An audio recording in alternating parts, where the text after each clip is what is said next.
BBC বাংলার সান্ধ্য অধিবেশন প্রবাহতে আপনাদের স্বাগত। আজ আপনাদের সাথে লন্ডন স্টুডিও থেকে আছি মানসী বড়ুয়া। বাংলাদেশের সর্বশেষ গুরুত্বপূর্ণ আপডেট সংবাদে আপনাকে স্বাগত। শুরুতেই সংবাদ শিরোনাম, পরে বিস্তারিত। প্রথমেই জানাবো আমাদের হাতে থাকা সর্বশেষ গুরুত্বপূর্ণ সবথেকে তাজা আপডেট সংবাদ। চট্টগ্রাম বন্দরে আজ থেকে ফের ধর্মঘট, বন্ধ বহির্নগরের কার্যক্রম। আবারও অচল অবস্থার মুখে পড়তে যাচ্ছে চট্টগ্রাম বন্দর। মাঝে 2 দিনের বিরতির পর আজ 8 ফেব্রুয়ারি থেকে আবারও লাগাতার ধর্মঘটের ডাক দিয়েছে বন্দর রক্ষা পরিষদ বা বিএনপির নেতাকর্মীরা। তাদের দাবি হচ্ছে বিদেশিদের হাতে বন্দর দেয়া যাবে না, তবে বিদেশিদের হাতে বন্দর দিলে বিএনপির চাঁদাবাজি বন্ধ হয়ে যাবে, এটা তারা বলছে না। এরপর জানাবো গুমের মামলায় জিয়াউল হাসানের বিরুদ্ধে সাক্ষ্য দিতে ট্রাইব্যুনালে সাবেক সেনাবাহিনী প্রধান। আওয়ামী লীগের শাসনামলে শতাধিক গুম ও খুনের ঘটনায় অভিযুক্ত সাবেক সেনা কর্মকর্তা মেজর জিয়াউল আহসানের বিচার প্রক্রিয়ায় আজ এক গুরুত্বপূর্ণ ধাপ শুরু হচ্ছে।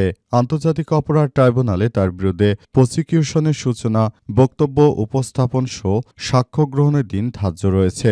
সাবেক সেনাবাহিনী প্রধান মেজর জেনারেল ইকবাল করিম ভূঁইয়া তিনি সরাসরি এই খুনি নরপিশাচ জিয়াউল হাসানের বিরুদ্ধে সাক্ষ্য দেবেন। জিয়াউল হাসান 1043 জন মানুষকে সরাসরি গুলি করে হত্যা করেছিল। এদিকে সরকার গঠন করলে নাহিদ ইসলামকে মন্ত্রী করা হবে বললেন জামাতের আমির। বাংলাদেশ জামাত ইসলামের আমির ড. শফিকুর রহমান বলেছেন, জামাত যদি সরকার গঠন করতে পারে তাহলে নাহিদ ইসলামকে মন্ত্রী করা হবে। আজ ঢাকা 11 আসনের ভোটারদের উদ্দেশ্যে আয়োজিত জনসভায় কথা জানান জামাতের আমির। তিনি বলেছেন, নাহিদ ইসলামের জন্ম এখানে, বেড়ে ওঠা এখানে, তার ডাকে সবাই স্বৈরাচারের বিরুদ্ধে মাঠে নেমেছিল। তার মতো ব্যক্তিত্বের মন্ত্রী হওয়া অস্বাভাবিকের কিছু নয়। এবারে জানাবো শেখ হাসিনার সন্তানদেরকে পুনর্বাসনের চেষ্টা করলে জনগণ রক্ত দিয়ে হলেও তা প্রতিহত করবে বললেন আসিফ মাহমুদ। জাতীয় নাগরিক পার্টি এনসিপির মুখপাত্র দলটির নির্বাচন পরিচালনা কমিটির প্রধান আসিফ মাহমুদ সজীব ভূঁইয়া বলেছেন, শেখ হাসিনার সন্তানদেরকে যদি পুনর্বাসনের চেষ্টা করা হয় তাহলে 11 দলীয় জোট সহ বাংলাদেশের জনগণ রক্ত দিয়ে হলেও সেটিকে প্রতিহত করবে। একটি দলের প্রধান হয়ে তারেক রহমান বিদেশে থেকে তার মস্তিষ্ক বিগড়ে গেছে। এবং সর্বশেষ জানাবো কারাগারের মধ্যে বন্দীকে গাছে বেঁধে বেদম মারধর ভিডিও ভাইরাল। ভারতের মধ্যপ্রদেশে একটি কারাগারের ভেতরে নির্মম ভিডিও ফুটেজ সামাজিক যোগাযোগ মাধ্যমে ছড়িয়ে পড়েছে। চাঞ্চল্যকর ওই ফুটেজটি কারা হেফাজতে বন্দীদের উপর নির্যাতনের ভয়াবহ চিত্র সামনে এনেছে। ভিডিওতে দেখা যাচ্ছে গাছে বেঁধে এক বন্দী অর্থাৎ মুসলিমকে মারা হচ্ছে। ভারতে প্রতিনিয়ত মুসলিমদেরকে এভাবে বেধড়ক পেটানো হচ্ছে এবং তাদেরকে ভারত থেকে বের করে দেওয়ার একটি ষড়যন্ত্রে মেতে উঠেছে নরেন্দ্র মোদীর সরকার। এমন ব্যবস্থা আসলে কোনোভাবেই মেনে নেওয়া যায় না। ভারতে মুসলিমরা সব থেকে বেশি অত্যাচারিত হচ্ছে। প্রিয় দর্শক, এতক্ষণ শুনছিলেন সংবাদ শিরোনাম, এবারে বিস্তারিত।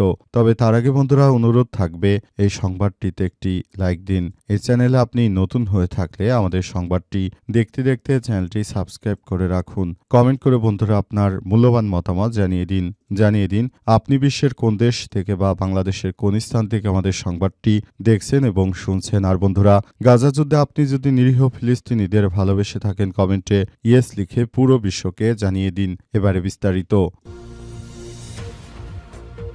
চট্টগ্রাম বন্দরে আজ থেকে ফের ধর্মঘট, বন্ধ বহির্নোঙরের কার্যক্রম।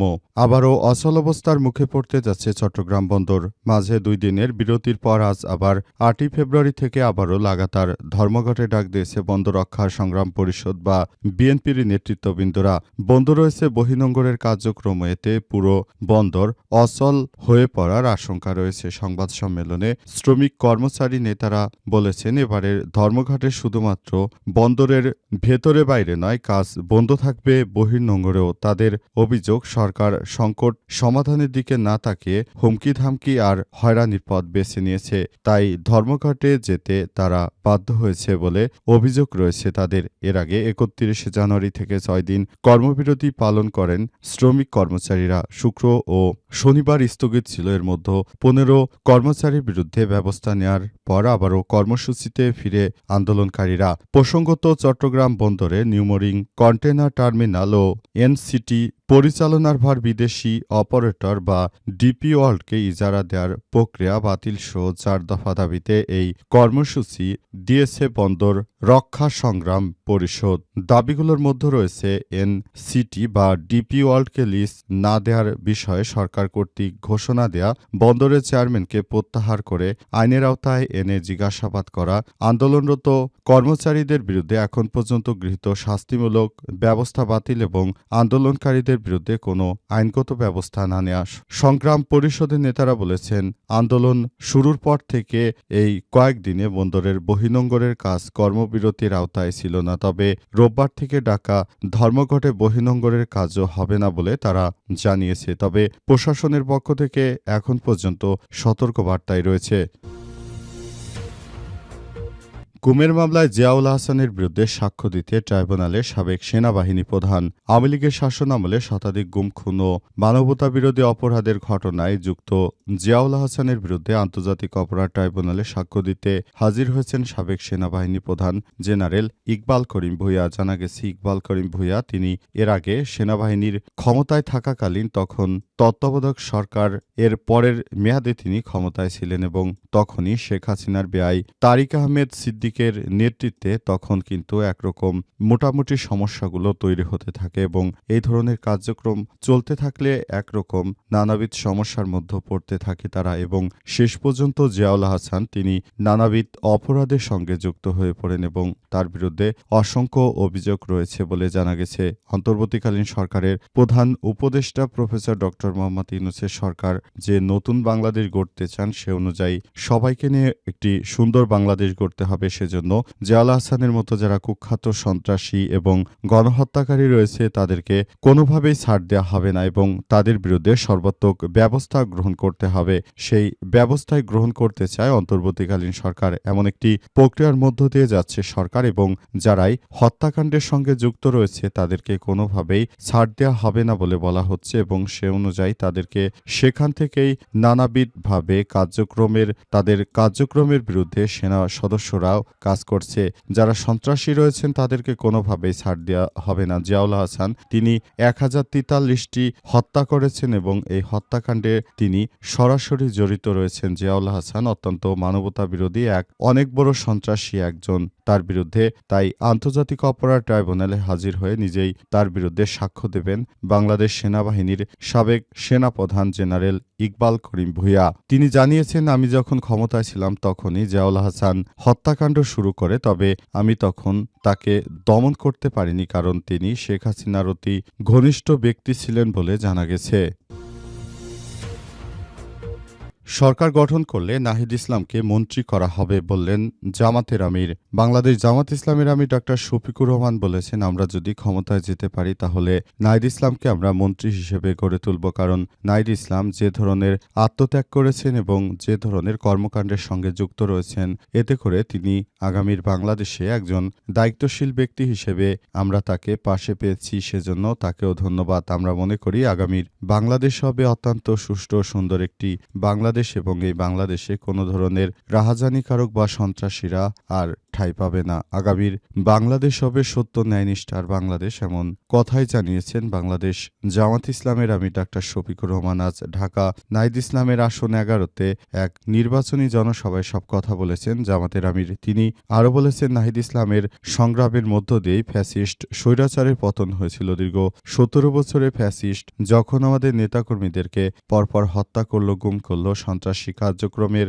মধ্য দিয়ে গেল, তখন কিন্তু এই নাহিদ ইসলামের নেতৃত্বে বাংলাদেশের মানুষ নেমে এসেছিল রাস্তায় এবং সেখান থেকে নাহিদ ইসলামকে আমরা আমাদের হিরো মনে করি এবং আমরা মনে করি আগামী জাতীয় সংসদ নির্বাচনে নাহিদ ইসলাম তিনি অত্যন্ত ভালো কিছু করতে চলেছেন। তিনি যদি জয়লাভ করতে পারেন এবং ঢাকাবাসীরা আপনারা যদি তাকে জয়লাভ করার ব্যাপারে সহযোগিতা করেন তাহলে আপনারা শুধু একজন এমপি নয়, আপনারা পাবেন নাহিদ ইসলামকে মন্ত্রী হিসেবে, যিনি তার নির্বাচনী এলাকায় অনেক কিছু করতে পারবেন।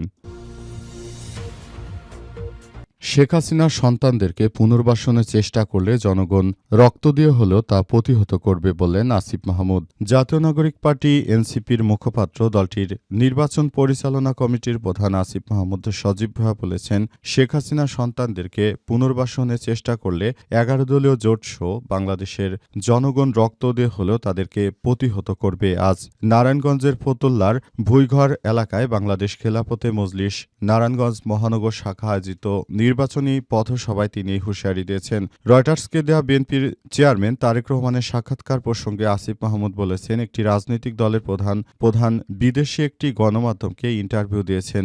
জনগণ যদি চায় হাসিনার সন্তানরা ফিরে আসবে, তার মানে হচ্ছে তিনি শেখ হাসিনার সন্তানদের রাজনীতিতে ফিরে এনে পুনর্বাসনের চেষ্টা করছেন। শেখ হাসিনার সন্তানদের ফিরে আনার জন্য 5 আগস্ট হাজার হাজার ছাত্র জনতা বুকের তাজা রক্ত ঢেলে দেয়নি। তিনি বলেন, দীর্ঘ 17 বছর ধরে পলাতক থাকার পর দেশে এসে তিনি মানুষের জন্য কাজ করবেন তো দূরের কথা, তার বক্তব্য শুনে দেশের মানুষ হাসে। কারণ আনম্যাচুরিটি ব্যক্তির কাছ থেকে আর দেশের জনগণ কি প্রত্যাশা করে? সবাই মনে করেছিল তিনি হয়তো দেশের জন্য ভালো কিছু করবেন, তবে এখন মনে হচ্ছে যে দীর্ঘ 17 বছর পলাতক থেকে তার মস্তিষ্ক বিগড়ে গেছে। তারেক রহমানের এক একটি কথা শুনে পুরো দেশবাসী এখন সেটিকে কৌতুক হিসেবে মনে করে। তার মধ্যে একজন ব্যক্তিত্ব, একজন দলের প্রধান হয়ে তিনি কিভাবে এই ধরনের কথাবার্তা বলেন সেটি আমাদের বোধগম্য হচ্ছে না। কারণ একটি রাজনৈতিক দলের প্রধানের কথার মধ্যে কোনো শালীনতা পাওয়া যাচ্ছে না। তিনি এমন কথা বলছেন, অপরিপক্ক কথা, এটা দেখে সবারই হাসি পাচ্ছে।